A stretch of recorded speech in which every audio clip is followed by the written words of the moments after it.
Sitting in that airplane, in that, what was it? The WT9. You can call it also the Dynamic. It's dynamic. Dynamic. Okay. Would you like flying one of those? Yeah, of course I would, yeah. Yeah? Yeah, I like Is that. it like having a sports car? Yeah, it would be quite nice. I think it would be just a different experience.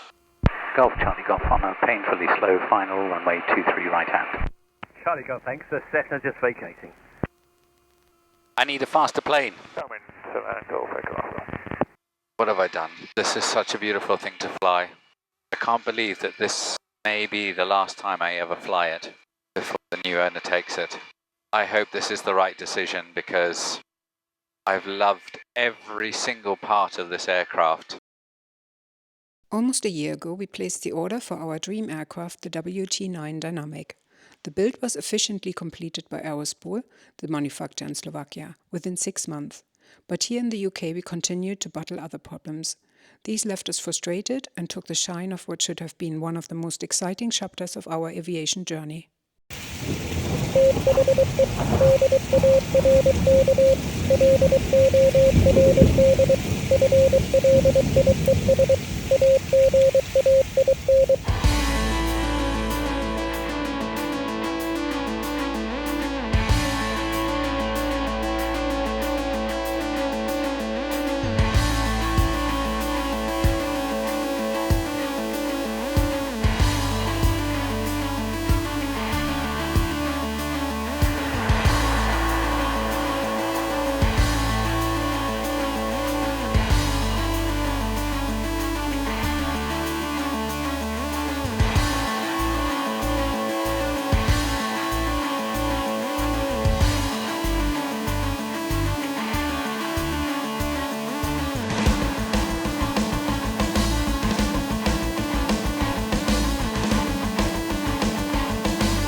Over the past year, I've been obsessively planning every detail of this mission. I didn't want to burden Mark with the logistics so that he could be fresh and focus entirely on keeping us safe and alive if we actually get the chance to fly the WT9 home. In doing so, I unintentionally boxed myself into a corner, feeling that I was carrying all the stress, frustration and doubt on my own. What I didn't realize at the time was that this wasn't just to be a trip to collect our new aircraft, but an adventure and a journey of self-discovery fueled by incredible friendships. It's now 4 a.m. and I should be exhausted, but I'm wide awake, fueled by adrenaline and the sudden realization that I've booked a one-way ticket to the far side of Europe for myself and my good friend and former flying instructor Mark McClelland, with no contingency plan to get us back. We've now been awake for 26 hours and travelling, in one form or another, for 10 of those, and we're shattered. But as we step off the plane at Bratislava airport, we're met by our chauffeur Boris, who efficiently ushers us into the back of a waiting, air-conditioned Mercedes. The cream leather interior and complimentary chilled drinks are a world away from the cramped reality of our Ryanair flight. As we leave the airport, I gaze out the car window, watching the countryside roll past, foreign, yet somehow comfortingly familiar. Despite feeling safe and ready to let the fatigue develop into sleep, that dull heaviness is suddenly snatched from me by another surge of adrenaline, this time born not of anxiety, but of something far better, excitement. For the first time in a long time, it finally feels like things are coming together. I turn to Mark, hoping to share in the moment, but he's been overcome with the exhaustion of the journey. I don't blame him. I let him sleep on, but not without filming it for the purpose of humiliation. We check into our hotel, located just a short stroll from Aerospool and Prievidza airfield. As is traditional for me, I carry out my essential room inspection. This, bizarrely, always involves checking out the bathroom before dramatically collapsing onto the bed to test its comfort. Having positively graded the accommodation, Mark and I regroup in the hotel restaurant for lunch. It was then that we realised that we're not really on this adventure alone. Our phones light up with messages, notifications and good wishes from friends, family and followers, all tracking our journey and peppering us with questions, encouragement and the occasional bit of cheeky abuse. I was genuinely touched by how many people were interested in our trip, rooting for us from afar. Just as we place our food order, a WT9 soars overhead towing a glider. The timing's so perfect that we can't help but take this as a good omen for the days ahead.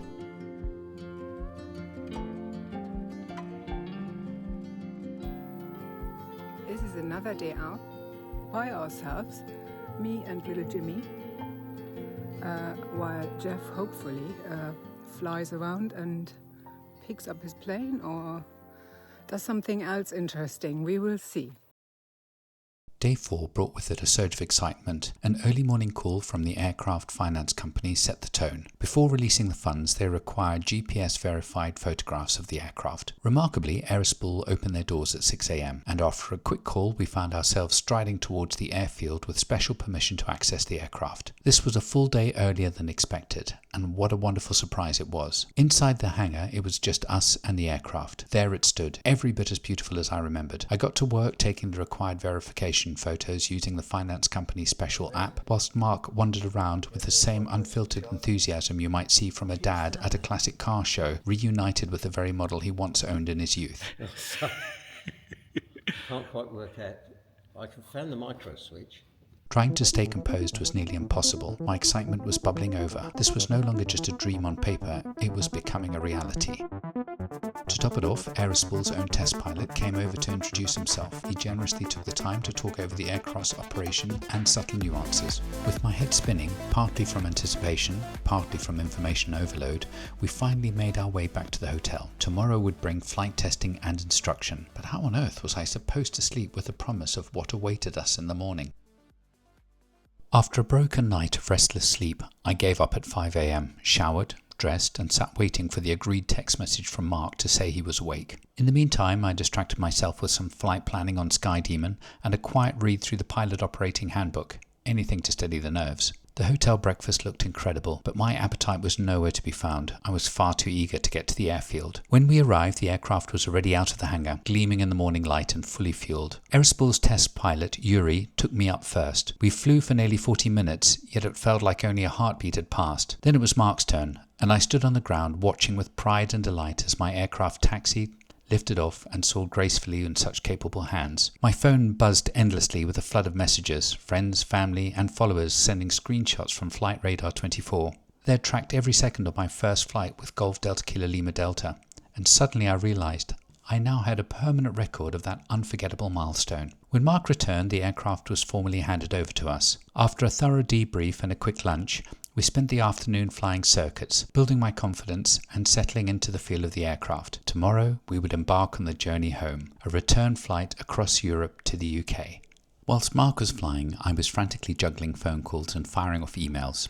Piece by piece, it began to look as though all the necessary paperwork was finally falling into place. We even received formal confirmation that Paderborn Airport had been approved as our chosen customs departure point from the EU, and that was a huge weight off my mind. In deference to our aging bladders and to keep fatigue at bay, I planned to split the return journey into 4 manageable legs. Leg 1 would take us out of Slovakia, across the Czech Republic, and into Auerbach, a small airfield in southwest Germany where we could refuel the aircraft and take a comfort break. Leg 2 would be shorter, running from Auerbach up to Paderborn in northern Germany. Due to export-import regulations, we were obliged to fly Leg 3 non-stop from Paderborn across the channel to Lid, which was to be our designated UK customs entry point. With the paperwork completed there in Lid, Leg 4 would then be just a short hop home to Spireview. Originally, we considered making the full journey in a single day, but with the forecast predicting deteriorating weather over the channel by evening, and the real risk of arriving too late for customs at Lid, the prospect of an overnight stop in Paderborn began to feel far more appealing. Eventually we decided to enjoy a steady pace, complete the first 2 legs, and then spend the night in Paderborn and set off fresh in the morning. This meant we'd arrive in the UK with time in hand to face whatever bureaucratic surprises awaited us. Both Mark and I felt an immediate sense of relief, which confirms that we'd made the right call. After all, this wasn't about rushing. It's not every day you get the chance to fly a brand new aircraft across Europe in glorious weather and with such a great friend at your side. We really wanted to savour it. I should apologise though, as this was my very first trip in the aircraft, I hadn't yet figured out the ideal camera placements.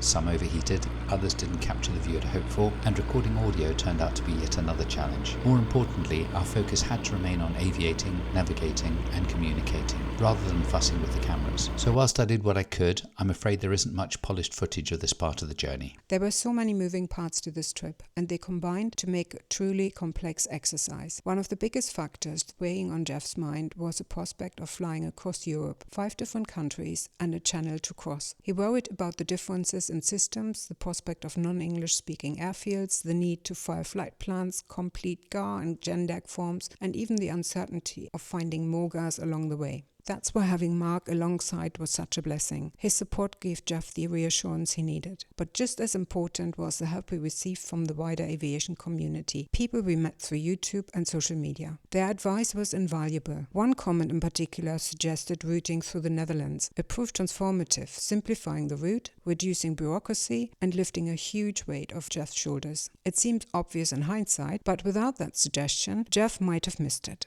Then there was Jay-Z from the YouTube channel Eurofox, an air traffic controller in Bratislava. He not only helped with route planning, but went as far as contacting agencies and assisting with the submission of flight plans. He even stayed on standby, ready to help if Jeff encountered issues on their first leg. Michael Kors, a German doctor and pilot known to YouTube as Hirnklempner, kindly briefed us on the intricacies of German airspace. His videos had already shown us how experienced he was, and his personal guidance was hugely reassuring. We also owe thanks to Rudi, Aerospool's Austrian leader. Beyond the encouragement and insights he gave us during our aircraft build, he also provided practical information for crossing Germany safely and smoothly. Armed with all this support, I was able to liaise with German authorities and airfields directly, confirming the availability of MOGAs, acceptable payment methods, and field-specific requirements. Bit by bit, the picture came into focus, and Jeff could finally see that the journey was possible.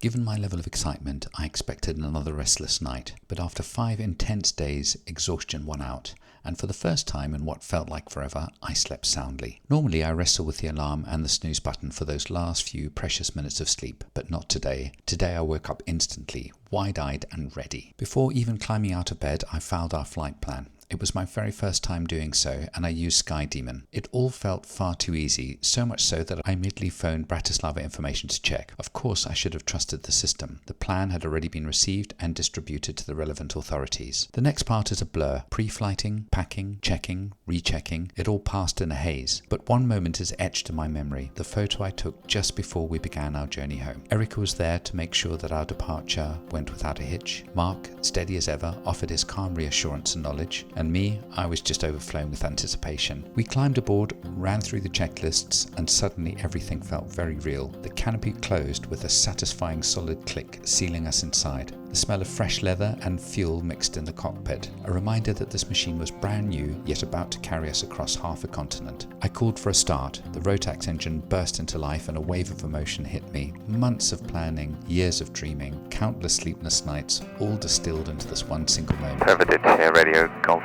Delta, Kilo, Lima Delta, taking off runway 04. Taxiing out, I could feel my heart racing faster than the aircraft's RPM. Every radio call felt sharper, every turn of the nose wheel more deliberate. Mark's calm voice in my headset was the only thing steadying me. As we lined up on the runway, I paused for a second. This was it, the moment of truth. I pushed the throttle to the firewall, the aircraft surged forward, and the vibration of the propeller was drowned out by pure adrenaline. Within seconds, the wheels lifted off the Slovak tarmac, and we were airborne. My brand new aircraft on its first homeward journey. Ahead of us stretched Europe. Behind us, a year of waiting and preparation. In between, just the adventure of a lifetime.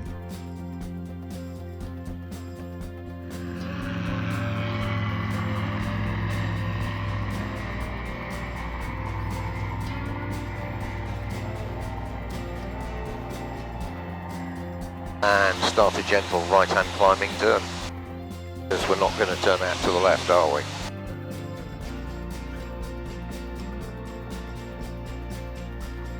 We're going to do a climbing turn into the overhead and depart to the north as we gain altitude and everything else.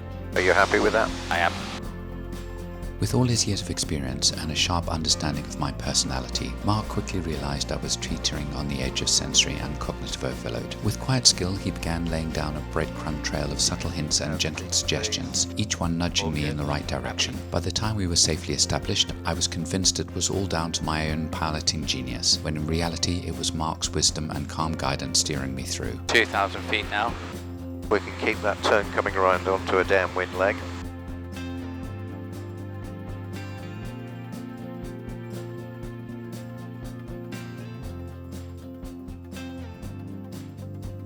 Our revs as it says back down about the 5200.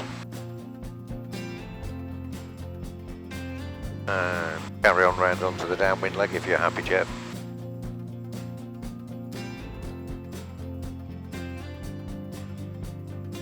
Because if you'd be like me, you're a bit focused on flying the aircraft at the moment. Yeah. Yep. Keep coming round about another 20-30 degrees. Go through 2,600. Okay. And we'll continue the turn and you can aim for the valley there. Okay, so can I pull back on the power just a bit? Yeah, if you wish to. I was acutely aware that we had only minutes left to activate our flight plan. With our departure airfield tucked away in a valley, we first needed to climb high enough to establish clear contact with Bratislava radar. I was wrestling to balance the fundamentals of aviating and navigating whilst racing against the clock to communicate. We've got 5 minutes, so shall I do the call? Yes, because we're above. Yes. Bratislava information, Golf Delta Kilo Lima Delta. Golf Delta Kilo Lima Delta, Bratislava information, hello. Good morning, Golf Delta Kilo Lima Delta. From Prievidza to Auerbach in Germany, we have a flight plan and wondered whether you could activate our flight plan. Golf Lima Delta, Bratislava information, Roger. Please report departure time. Departure time 0820 or minute 20. Roger, minute 20, thank you very much. Continue as filed, flight plan is active at time 20, squawk 6740. 6740 Golf Lima Delta.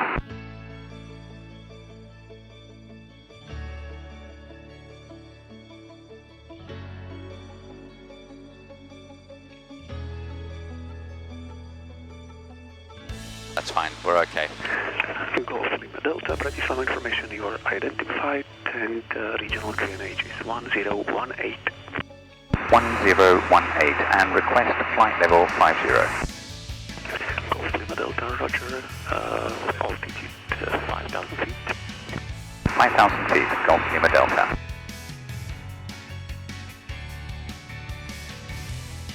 Amazing views, isn't it? Focused on what I'm doing, but yeah. it's stunning. It is stunning. I'm so sorry to be selfish about this. No, you do get some pictures because it is stunning.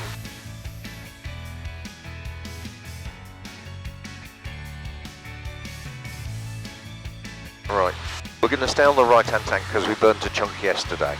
Understood, yeah, that's fair enough. And I reckon we're going to stay on it for about an hour and then switch tanks. Is that okay with you? That sounds good. Started on the right-hand tank in the right half hour. We're going to stay with it. We left on the right. Yep.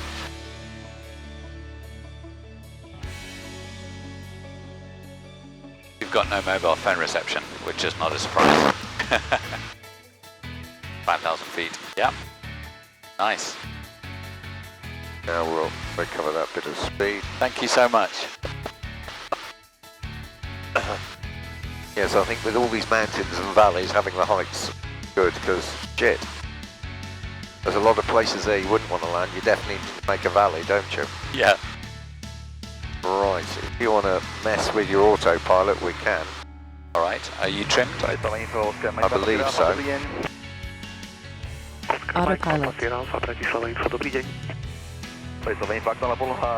That's going to correct the course first. QNH 1019, osoba na palube vyjevadle z navigačných do Zatkovičova, cez Dunajskú stredu a Štúrovo, Oscar Max Papa Sierra. Oscar Sierra Alpha, rozumiem, QNH, Bratislava potvrdzujem 1019. What's the litre per hour? 1019, 14. Sierra Alpha. Ow! We're at 5,200 revs. Come back up again. Bratislava info, Oscar Mike Lima Lima, aktuálna výška 3500 stop a prechádzame na sliacu, takže dovidenia. This is unusual for me. It's like... I got it. If you remember, you need to hit the AP disconnect before you manually take over. Yeah. Once you've got over the stuff, the autopilot does allow you to focus scan. on other things. Yes. Yeah. Yes.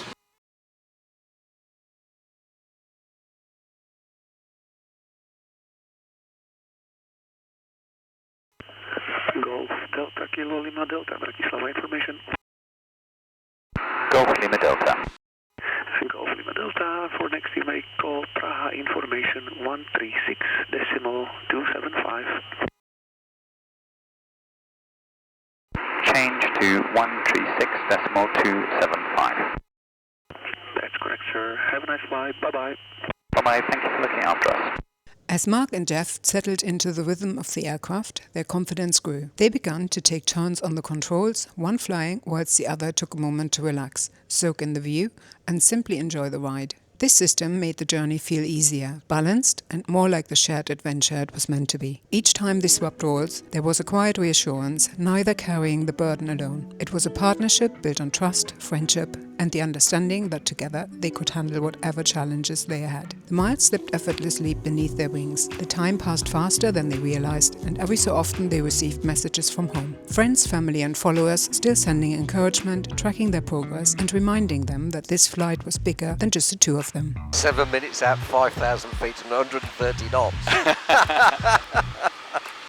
Yes, we're all watching, Dave. That's right, Harris. I think they could be back before me. I'm only in Cornwall.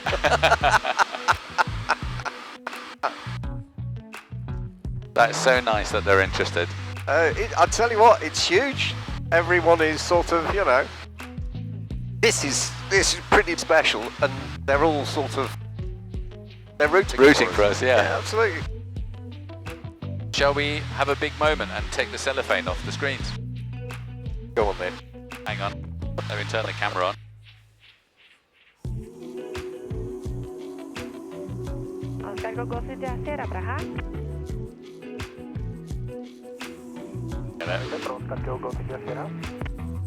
There we go, big moment.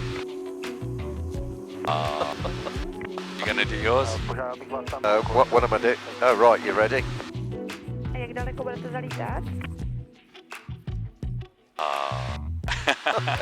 It's not new anymore. It's not new anymore. They can go in the back, can't they? Can, If you give me yours. Nice and shiny.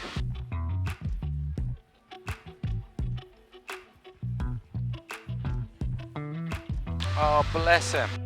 Who? Juraj. He took photos of the CCTV of us taxiing out. Oh, he sent it to you? Yuri did. This is Yuri? This is Bratislava, Yuri. How did he get stuff of us taxiing out? He tuned in to the CCTV of the... He's dead keen then, isn't he? He is. He's a good lad. Well, you've done a good job with the flight plan. Thank well you. done, sir. And with that, because you've done that, you've done exactly what you're doing with the radio as well, which I think is really good. And I have to be honest, I would have had to do a bit of a recap from each of the radio calls. And equally, with what you're going to do with this aircraft, the more you can do of the planning, the radio of this trip, the more comfortable you'll be on your own in the future. That's right. Because I won't have a Mark in the cockpit with me, it'll be Eve, and although she's very structured, when things are a bit challenging, she doesn't like the fact that it's not organised. So it's been good for me because I know that I can catch up with the flying part of it when we're at home. But I can't catch up with the paperwork when we're at home. I have to do that en route. We could have done more direct routings, but as we said, much more stress. You're on top of it. You've got to keep on top of it. You constantly change frequency calls. Yeah. And actually, as our first time in this lovely new aeroplane, the amount of radio work you've had to do is about as much as we want. Exactly. Now, does it not sound like an airliner? Do you remember me telling you it sounded like an airliner? It's true, absolutely, no word of a lie. In fact, I remember even when I went to the demonstrator, it was like that. Even more so with that prop. I don't understand how it varies the engine RPM. I still can't get my head around it. Yeah, I'll send you a video. There's a guy called, there's a video channel called Let's Go Aviate, and he did a video on the E-prop. I don't understand the witchcraft of the E-prop, but it's just phenomenal. I do not regret not getting a constant speed prop, because I was thinking, I wonder if I made a bad move, but I'd read all the research on the E-prop, and they said you'll get constant speed effect without having to go the distance. And look, I mean... And the fuel burn. And that's the only reason you want a constant speed prop, fuel burn. And look at it. Yeah. It's ridiculous. 120, 125 knots. 5,000 RPM, 13 litres an hour. Just incredible. I'm going to push that back in. Yeah, just you a do it. touch. Yeah. What's that window called then? DV window. I don't know why they call it the DV window, but they do. All right. In hospital, that means something else. I don't want to know. It does allow you, now we're getting more comfortable with what's going on in here, it does allow you to enjoy the view a bit more. I agree. I'm sold on the autopilot, by the way. You may have noticed. I'm slowly, you teaching me stuff, I'm indoctrinating you a little bit. Getting me out the dark ages. We just got to get those fingers amputated and some more computer-friendly ones put on. But you've seen it. I go pressing and it won't respond. 100%. Even when you touch things, it just turns off. Nice as your Euroflox was, this is more comfortable. It would have been a disaster for me had to have started on this aircraft, because I had to learn how to fly in something that was a little bit more nimble, a little bit more agile, a little bit more forgiving, and a lot slower. And also something that required accuracy flying it. Exactly. It was the best aircraft I could have had for what I needed to do. Did you very nicely. Can you see why I said as a personal aeroplane, this is an awesome machine? No question. It's got the comfort, and so long as you're not being silly with the baggage, and you and Eve will be better off, because you'll be able to put a bit more there and have some here. And for, a few days away, you'll be fine. Yeah. Because Eve doesn't need... She's a more practical woman than a girly woman. Yeah, she is. So she doesn't need lots of paraphernalia. None needs paraphernalia. Yeah. Drives me nuts. Also, if you tell her to travel light, that's what she'll do. Dom's version of travelling light is completely different to yours and mine. Oh, yes. Well, she's always so beautifully presented. Light is, okay, one suitcase, not two. The hours slipped by quickly, carried along by the sheer elation of completing their first leg in Golf Delta Kilo Lima Delta. Almost before they realized it, they needed to prepare for landing at Auerbach in Germany. For me, that thought brought a quiet sense of relief. Jeff and Mark were finally over my homeland. If any problems arose, I knew I would be in far better position to support them. As morning turned to afternoon, the turbulence, thermals, and winds were building. Golf Delta Kilo Lima Delta, requesting frequency change.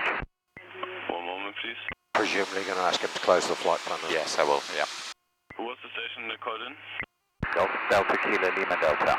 Golf Delta Kilo Lima Delta, you want to leave, correct? Requesting frequency change to 128.740 and also to close our flight plan. Golf Delta Kilo Lima Delta, roger, flight plan closed, 09er on the hour, squawk VFR, have a nice landing, bye-bye. Squawking VFR, thank you very much for your help, bye-bye. And I'm going to start slowing this thing down because we don't need speed. Auerbach radio, Golf Delta Kilo Lima Delta. Golf Lima Delta, you cancel landing? Affirm, Golf Lima Delta. Runway 19. Runway 19. Tell him we'll join downwind for runway 19. And watch out for one glider in the traffic circuit.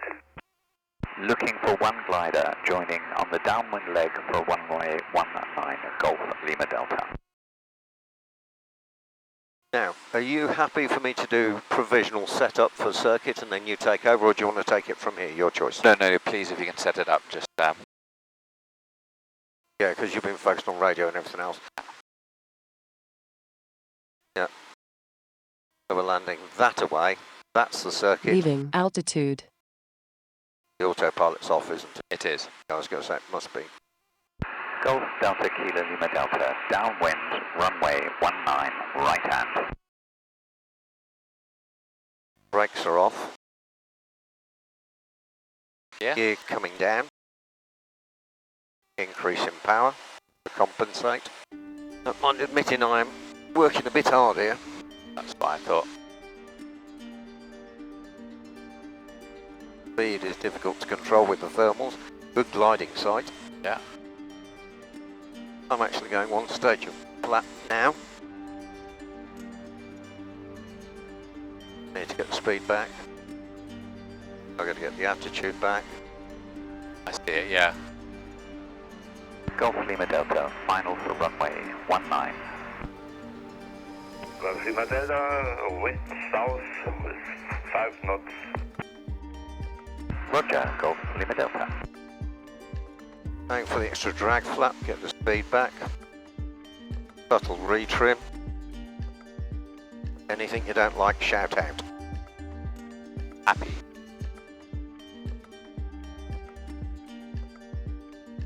Sweaty palms.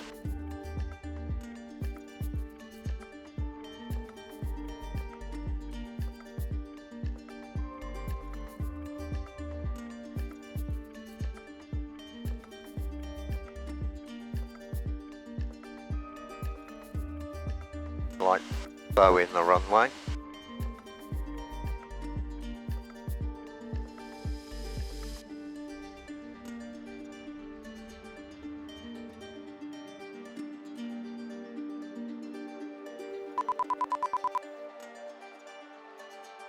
Nicely done. Not embarrassing. Not embarrassing.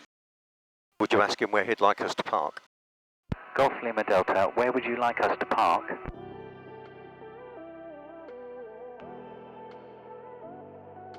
You can on the left side. On the hard standing? On the ground. Come to the grass. Wait. I think anywhere here will be good.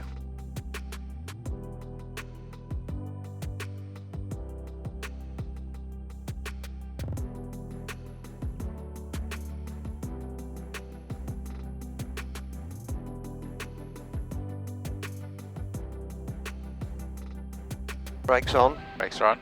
Right, shutdown checklist. I'll let you do that. Well done. Are you feeling a bit stressed? Sweaty. Do we open the canopy? Yep, I'll do that.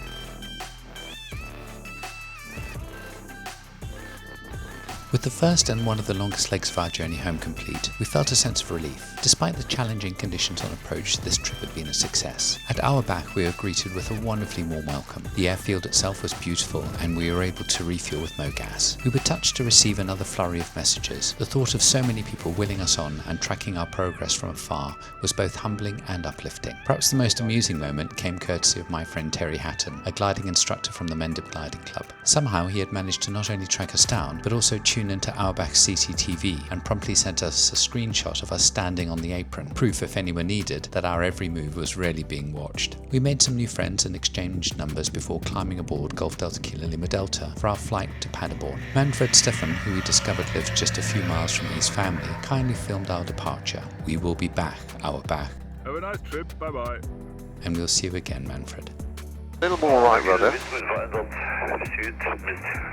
Still more right rudder. That's better. I wake up in the middle of the night with the phrase "more right rudder" echoing in my head. Maybe one day I'll actually take Mark's advice. This next leg is the shortest leg of our trip, just over an hour, so we didn't bother filming, but in hindsight I really wish we'd had, because the arrival into Paderborn was magnificent. From the very first call, Paderborn ATC were friendly and professional, fully aware of how daunting it can be to bring such a small aircraft into such a large commercial airport. Their calm guidance set the tone, and before long we were on final and cleared to land. We were directed to parking, and after shutting down we made our way to the main terminal building. To our delight, there was a dedicated, classy and highly efficient unit just for private aircraft pilots. Paperwork was completed quickly, and within minutes we were greeted by the very customs agent that Eve had spoken to before we'd even left the UK. Not only did he remember her, but he also already knew about our little adventure. He handled everything with efficiency and reassurance, giving us a clear schedule and making sure all our documents were perfectly in order before discharging us. Another weight lifted, just like that. We left the terminal with a spring in our steps, spirits high, and strolled the short 200 meters to the airport hotel. It was really the perfect end to a very remarkable day.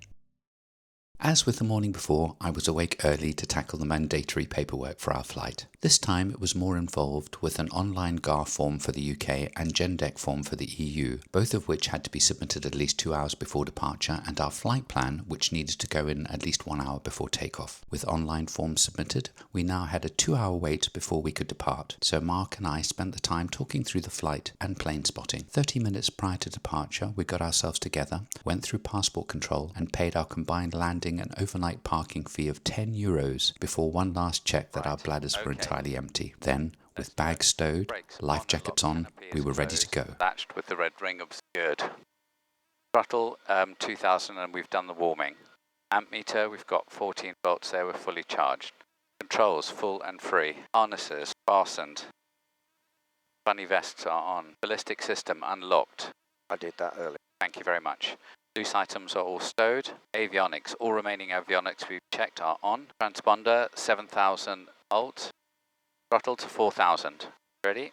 We completed our pre-flight checks before Mark requested permission for us to taxi to the runway. Golf Lima Delta ready for taxi. Golf Lima Delta, taxi to holding point, runway 24 by Golf, Mike and Alpha.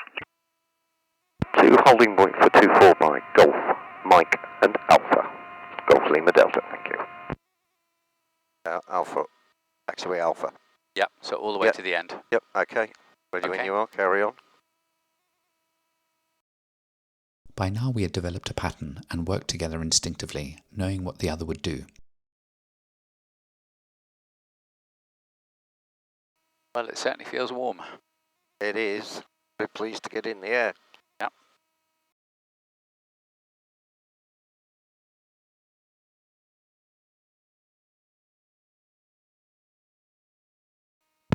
Golf Lima Delta ready for departure. Golf Lima Delta, how would you like to leave control zone? We'd like to leave the control zone heading to Kilo Oscar Mike Lima. Do you have an approximate track for me? Yes, southwest. Southwest, Golf Lima Delta. Sorry, say again? Heading out on the runway, heading to the southwest to the edge of the zone before then turning northwest. Golf Lima Delta, roger. Leave control zone straight ahead. 3-pod clear of control zone. Winds 250 degrees, 3 knots. Runway 24 cleared for takeoff. Cleared for takeoff. Maintain heading till clear of the zone and then report clear of the zone. Golf Lima Delta, thank you. Thank you for doing that. We lined up on the runway. After a quick few checks, we were ready to depart. Okay, so the brakes are off, I'm just holding with my finger. Flaps are set, trim is set. Fuel pumps are active, temperatures and pressures are all good. Gear is down, happy to proceed. Go. And I gently pushed the throttle to the firewall, this time remembering to apply sufficient right rudder. I felt a sense of pride as Mark sat quietly. This signifies that he was entirely satisfied with the takeoff. Undercarriage coming up.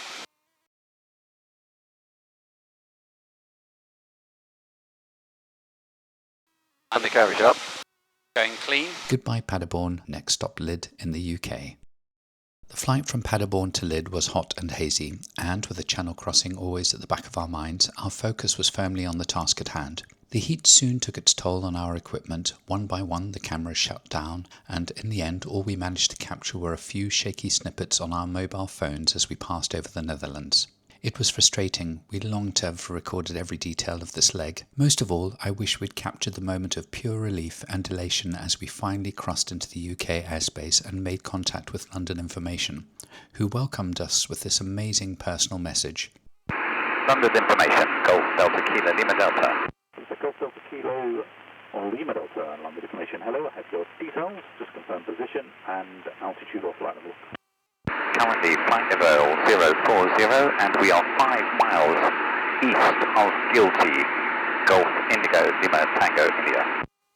Golf Lima Delta Squawk 1177, mode Charlie basic service, and where will you be coasting in?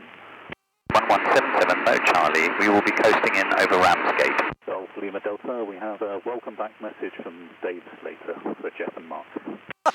Thank you so much, we're so happy to be home. Really appreciate it, Golf Lima Delta. I'll pass it on. That's amazing. A simple welcome, but one that meant the world to us. So a heartfelt thank you to Dave Slater and the whole team at London Information. You'll never know just how much that message lifted our spirits. As I said at the very start of this video, this was never just about collecting an aircraft.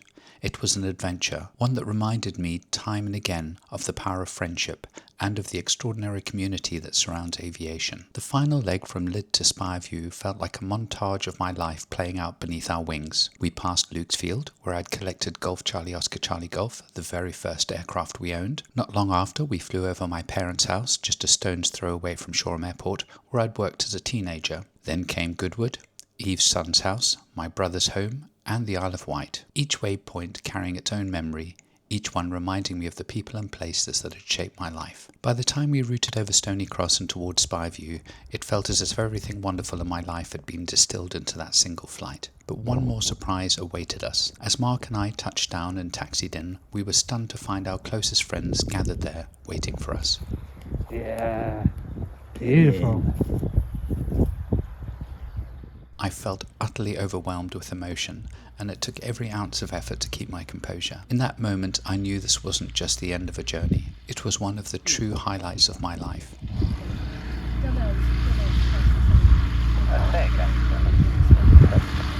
Beautifully done. Thank you, I'm very proud of that. There are so many people I want to thank for making this possible. As I rush to get this video published, I worry that I may not have time to mention everyone. But please know how deeply grateful I am. Above all, I owe an enormous debt of gratitude to Nick Buckley from Buckley Aircraft Finance. Whilst I blame him for tempting me into buying a new aircraft and for helping me make it happen, I will forever be indebted to him for his kindness and unwavering support both to me and to Eve. When there were delays, Nick found someone to help move things forward. When frustrations mounted, he shared the burden. When answers were nowhere to be found, he tracked them down. He was, quite literally, there for us 24/7. Nick is not just the consummate professional, he is also a good man. I would also like to thank Bruce Drake, Aerospool's New Zealand dealer, whose advice and support were invaluable. His encouragement came at exactly the right moments. And also to Michael Bloomfield. This is all your fault, but I hope it won't be long before we're sharing the sky together again. Finally, to Farmer Ted and my aviation family at Spivey and beyond, your friendship over this past year has meant the world to me. Thank you for standing beside me on this journey.